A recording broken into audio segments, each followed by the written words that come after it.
This week in East Brunswick saw the return of the Kiwanis Club's annual auto show to the fairgrounds.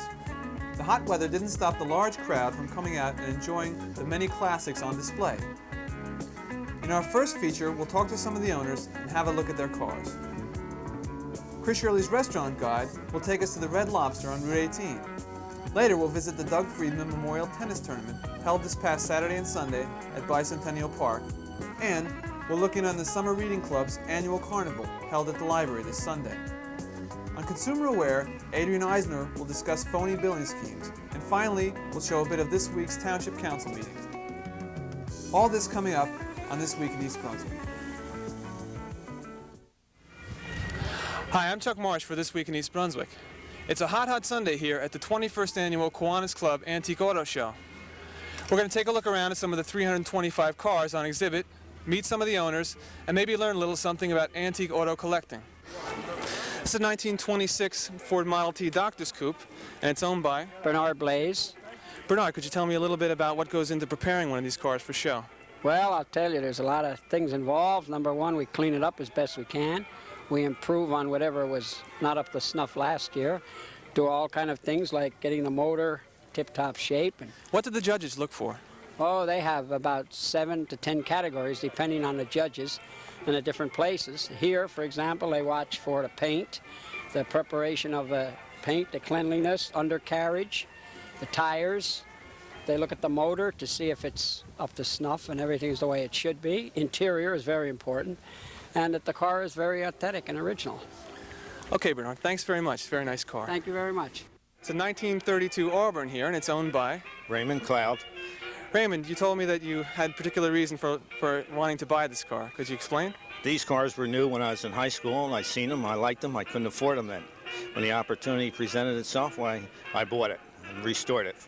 You did all the restoration yourself then? That must have taken quite a while. It took me 13 years to do the restoration and find all the parts. It was restored from the frame up. Every nut and bolt was out of it. Well, it's a very nice looking car. I wish you good luck in the show. Thank you. I appreciate that. I'm here with George Keithler, president of the Kiwanis Club. George, how long has this event been going on? This is our 21st year. And you were doing it in conjunction with another club? Yes, the Model Antique Car Club are the ones who do the judging and get the antique cars here for us. And how many different classes of cars are there? There are 20 classes being judged.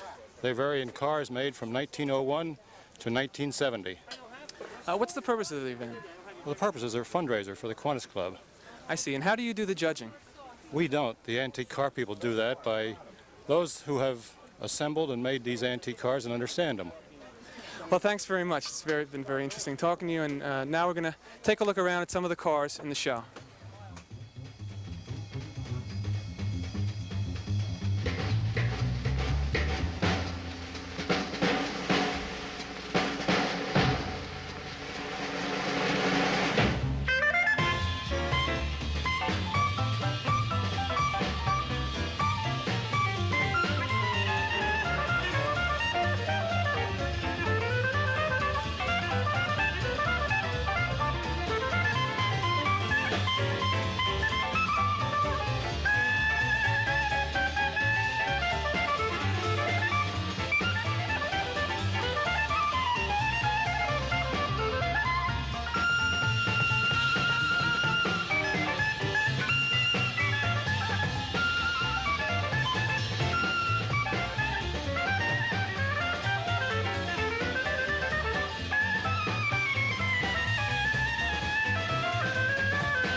We're back, and here's a 1932 Ford Roadster pickup.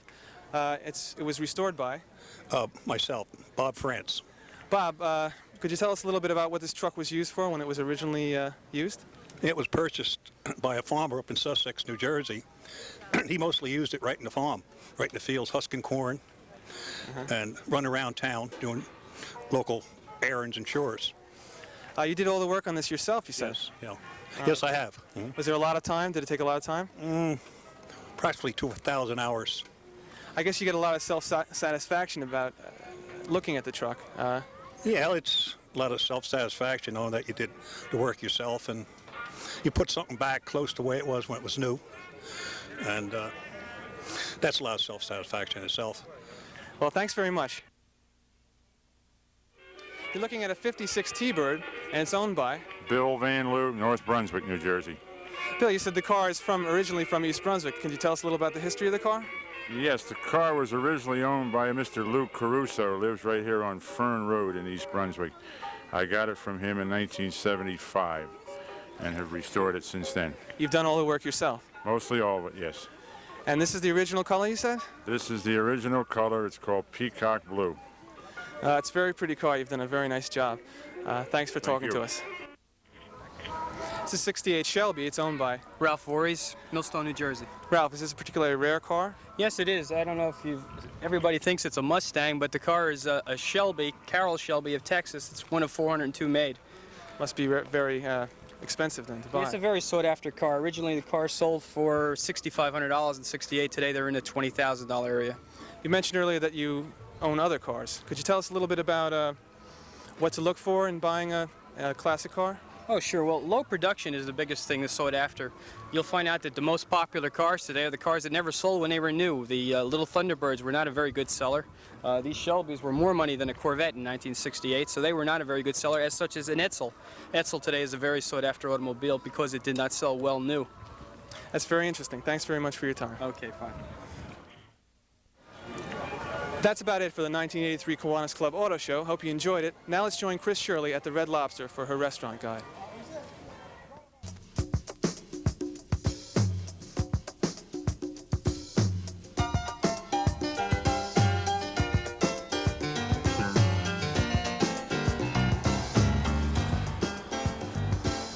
Hi, Chris Shirley here for This Week in East Brunswick. Welcome once again to my restaurant guide. I'm standing outside of the Red Lobster restaurant, which is located on Route 18 in East Brunswick.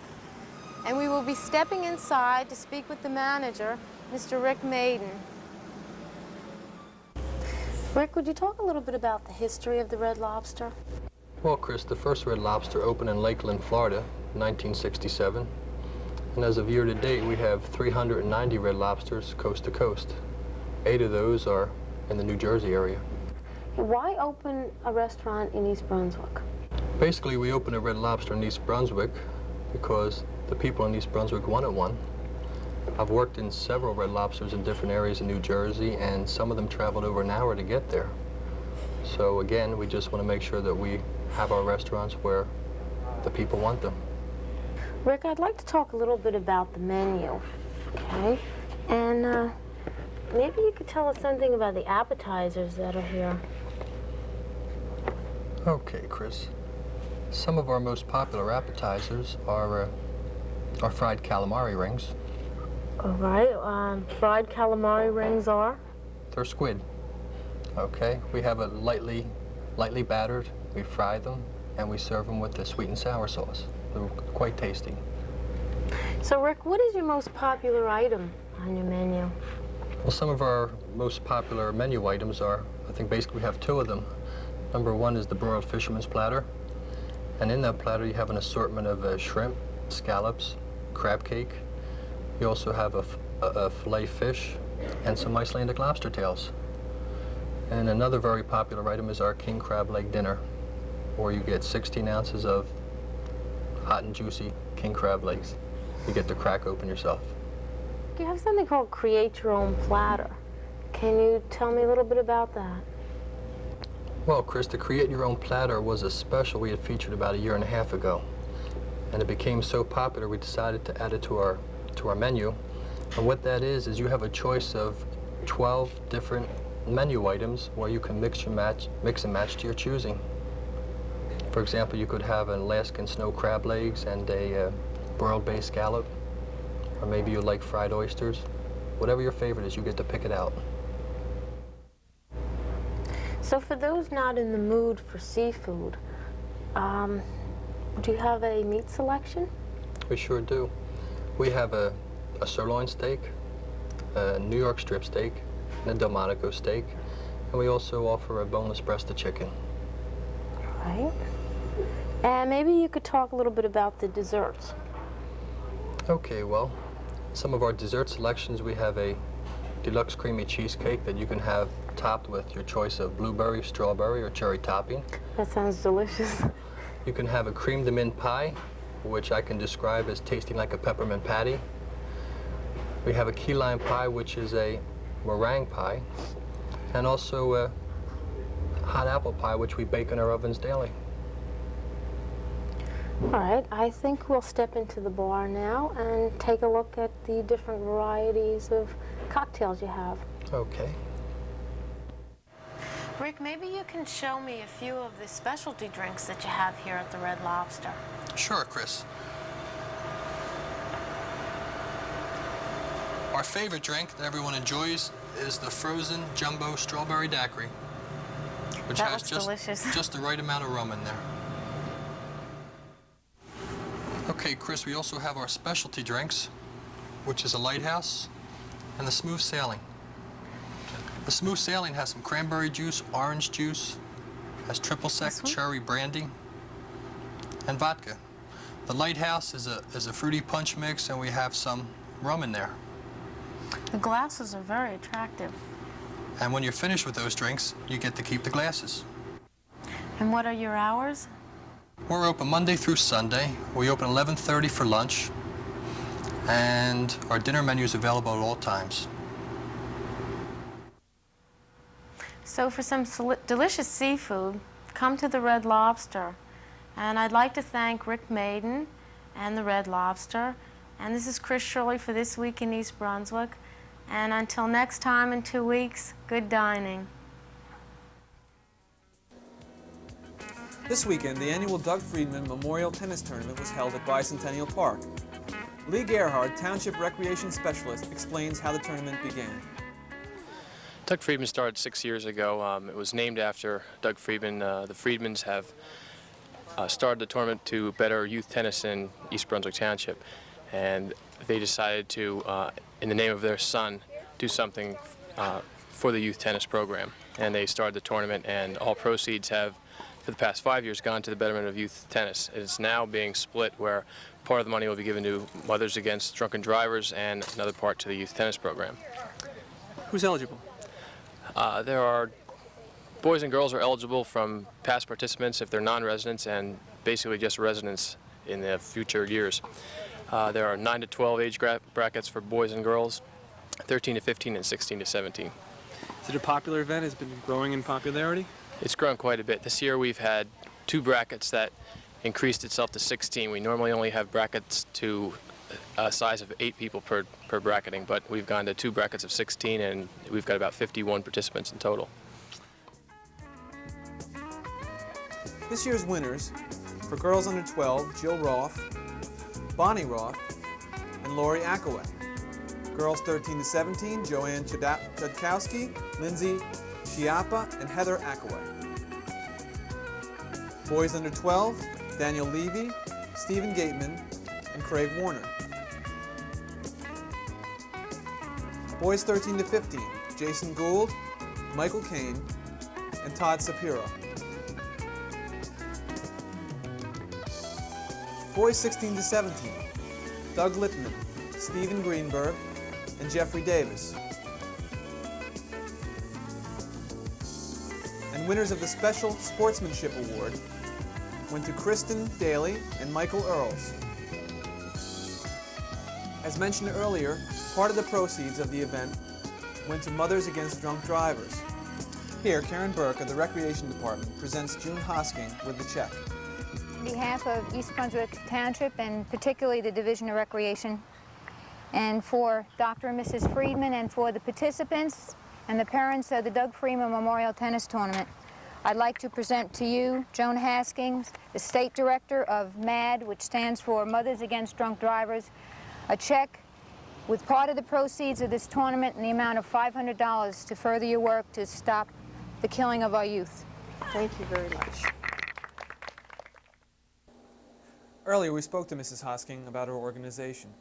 I am the state director for Mothers Against Drunk Drivers, MAD, and I've come to the Doug Friedman Memorial Tennis Tournament because I've been invited and they have a donation to give to MAD.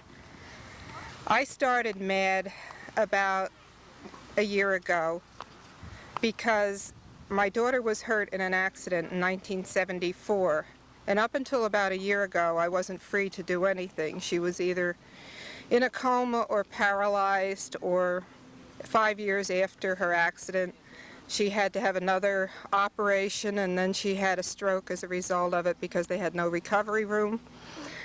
And then she was paralyzed again. So it's been about 7 years of different stages of paralysis. She's had the 3 brain operations and a stroke, 2 eye operations. Her nose has been operated on. Her teeth have had to all have caps put on them because they were destroyed during the accident. She still has partial paralysis in her left hand and in her left foot. And as soon as we were well enough and could do anything about it, we thought that we would like to see if we could change the laws, because the drunk driver that has caused us endless pain was only charged $50 fine for doing it. And Sandra also wanted to give her life some meaning. The organization itself, MAD, started in California. And in the 2 or 3 years that MAD has been an established organization, the laws have changed in California. They used to be the same as we have. You'd get community service and everybody was sorry for the drunk driver. Now, I just got a notice from the last person tried in California for killing someone, and he was given a jail sentence of 15 years to life. Of course, half of the 15 years you can automatically take off, because even though we think we have laws that will cover any situation, they sound good, but usually the prisoner never has to serve the time. And even if he does have to serve the time, he only serves half of it. Finally, Dr. Friedman summed up his feelings about the event for all those present. I'd like to thank everyone for helping us have a very successful tournament this year, especially the parents to endure all the heat, and the wonderful participants. It seems that the tournament gets better and better every year.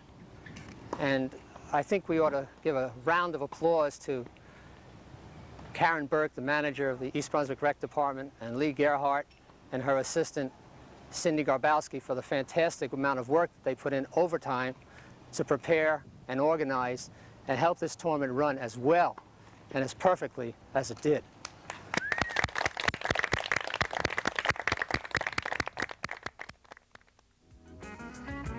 Once again this year, the library's Summer Reading Club celebrated September with a day of games and activities. The children were entertained while learning more about snakes inside, and used points scored by reading books over the summer to play games and win prizes outside. The event has become an annual tradition at the library, something to look forward to after a long, hot summer.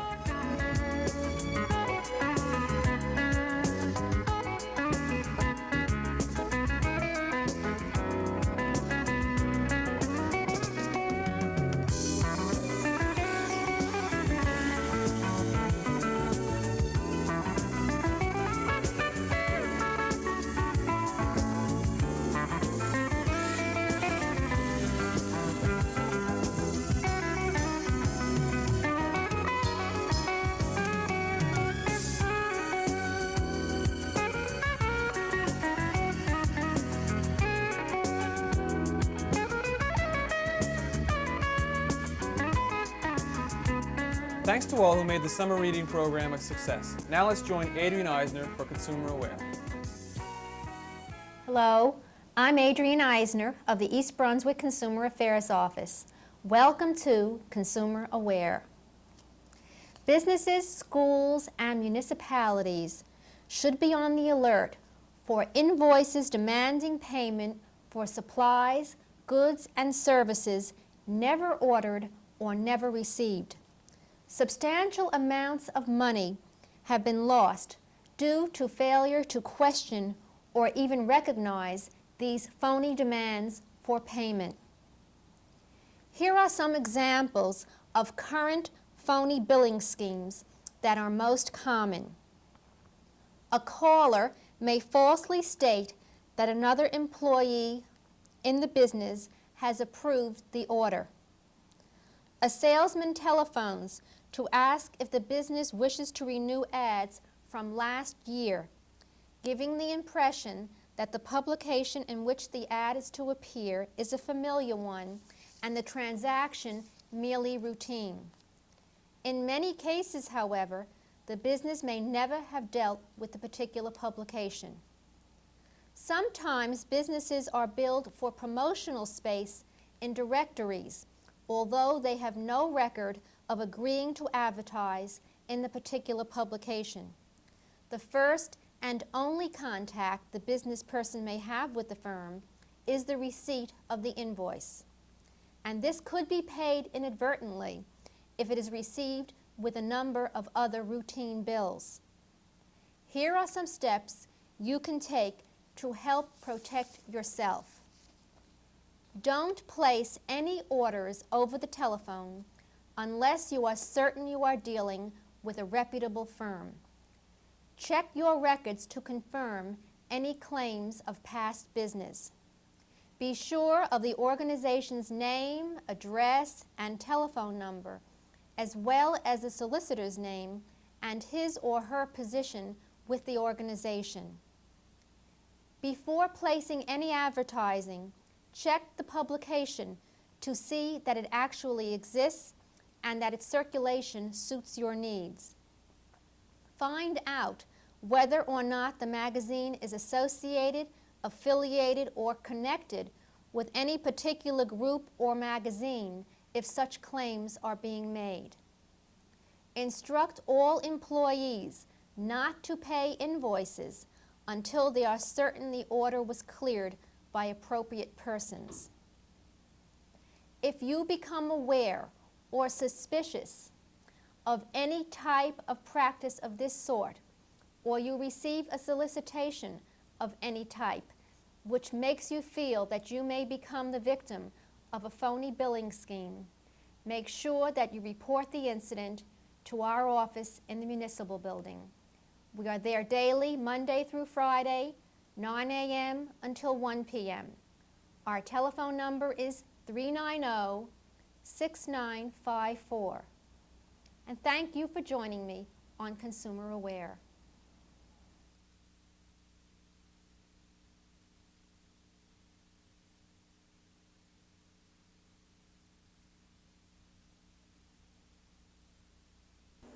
At this week's Township Council meeting, council members met Odin, a police dog owned by Sergeant John Jensen of the East Brunswick Police Department. Next month, the canine unit of the department is due to be sworn in, and Odin will be their showpiece. Sergeant Jensen, who owns and has trained Odin over the past 9 years, showed a videotape to the council of the dog in action, stressing its ability to do things its human counterparts cannot. Also highlighted was the dog's ability to change from a gentle pet to an attack dog on command. It can be turned on and off like a light switch, commented the sergeant. The council will be looking at an ordinance providing for penalties for injuring police dogs on September 26th. Those interested in this topic are urged to attend. Thanks for watching, and see you again next week.